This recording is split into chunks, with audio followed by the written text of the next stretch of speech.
We're going to talk about the small barns right now. I know I had a ton of people keep asking me about why he's not racing, when he's not racing, and I had talked to Herb last week. I didn't talk to him again this week. I see the horse is not in to qualify, but I made it very clear, and I made it very clear with my partners on the horse. I don't want racing if he's not at top peak performance. If he's not able to be at the top of his game right now, if Irv thinks there's still something bothering him, it's one thing to have the vet say, "No, I can't find anything." It's quite another for there not to be something there. And the last thing I want to do is find out the hard way that there was something. So, an obvious question from one of our clients: why don't we just take him home? Well, home isn't going to fix the issue. And the worst problem at all is we don't know what the issue is. Right? Irv told me he was sure there was something wrong with him left hind. They looked. They couldn't find anything wrong with him. Now he's in the he's in the midst of training the horse back, trying to mechanically change some gear on him to get him to where he's comfortable with him. But at the same time, I'd rather him not race the horse if he's not 100%. So I'll continue to speak to Irv. I have a message out to him today, Sunday. I'm sure I'll hear back from him, and I guess I'll post it on the Yes stable through the stableca.com. So Yes is still in limbo. He's ready but isn't racing yet, and that's where he is right now. Now Mark Beckwith, Sweet Ambitions, I knew this would happen. When I sent her, I should not have pushed him to put her in to go, get her in to go because she's tight. I should have made sure that she was 100% and said, hey, maybe take your time, take a week, draw her blood, scope her, train her, see what you think. This is a filly that has always been a little frail, so shipping her all the way out to New York, and she didn't just get to New York. They got her to Yonkers, and then from Yonkers to Saratoga, which 2 stops, long ships in the heat, not real great for her. Then train her up and ship her to Massachusetts in the heat on Lasix to race her. I could see the unraveling happening in front of me, and she did not race good. Scoped her after, and shockingly, she was full of mucus. That was my fault. We could have got lucky and she could have won, and then we wouldn't be talking about it, but that isn't the way it played out. In fact, she was sick. Her blood work come back. It wasn't great. She's going to need another week to clean that up.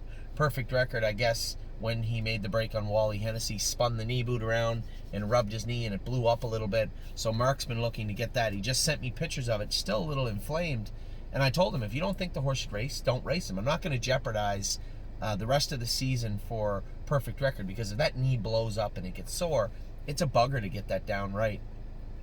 If you don't think you can race him without that knee blowing up, then don't race him. Scratch him. It's a $7,500 race. In fact, if you're not comfortable with it at the time, send him back. I'll race him at the Meadows and at Northfield Park if I have to. I guarantee you, if he can get around Saratoga, he can get around Northfield Park. But is it ideal? No, it's not ideal. So, and he doesn't, I checked, he doesn't have another stake race till September at Freehold. So, lots of time, lots of money to be made with this colt. I just don't want to make the wrong choice now based on a poor week. What I mean was, I'm not an idiot, right? I know we had a bad week last week, and I would love to race a horse at 6 to 5 morning line. Absolutely.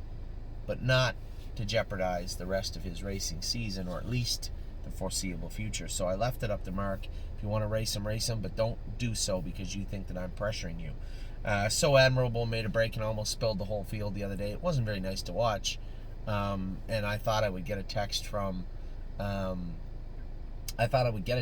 Mark saying, hey, just get this thing away from me. I'm really sorry, but I can't get her right.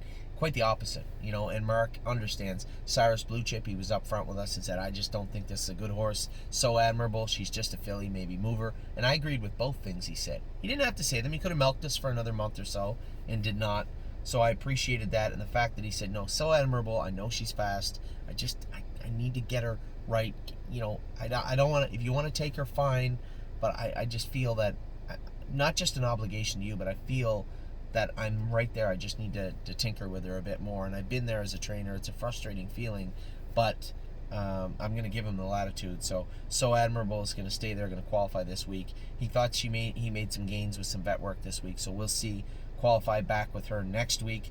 As I said, Perfect Record, question mark. Is he going to race him or is he going to scratch him? I don't know. The knee isn't big, but you can see where the swelling would be, where he would touch it. And Perfect Record wears knee boots because he does pick at his knees from time to time. How much is he going to pick at his knees? How much is it going to bother that knee? Is it going to play a role in his future in a negative way? If so, do not race him. So that's where I've left it with him. Sweet Ambitions, get her healthy, get her back in to go. So not a great week, but hey, that's a week for them all to be bad because it's been horrible virtually across the board. Aside from just 2 or 3 horses, maybe 4 or 5 that raced great, it's been a horrible week. So again, not that shocking. Jim King, West 52nd. I still haven't talked to Jimmy. I owe him a phone call. I got to reach out to him today and see what's going on with him. I see he's back in to go. Just trying to get a feel of what he thinks about the horse and how he feels about him moving forward. Tim Dickey, some bad luck with Cruising in Style, trips and post positions. I think he's got a tough road ahead of him this week. He's in tough upper class. We'll see how it works out. Now, the only shining light of the smaller barns apparently this week, Brave World and Time Oladini both raced good. Time Oladini finished second. For the St. Charles family, I believe Art McElmary drove him this week. And then Brave World raced good again. 8-hole, assigned the 8-hole, drew the outside, looked like he was out the whole way and raced well. Both these horses are racing good, and very rarely have they missed the board. And I don't believe ever they've missed a check since they've gone to Michigan. So, as I said, a shining light on a very bleak week racing-wise at the stable. But those are your small burns. We'll be back in a minute. We got to talk about all the other ones.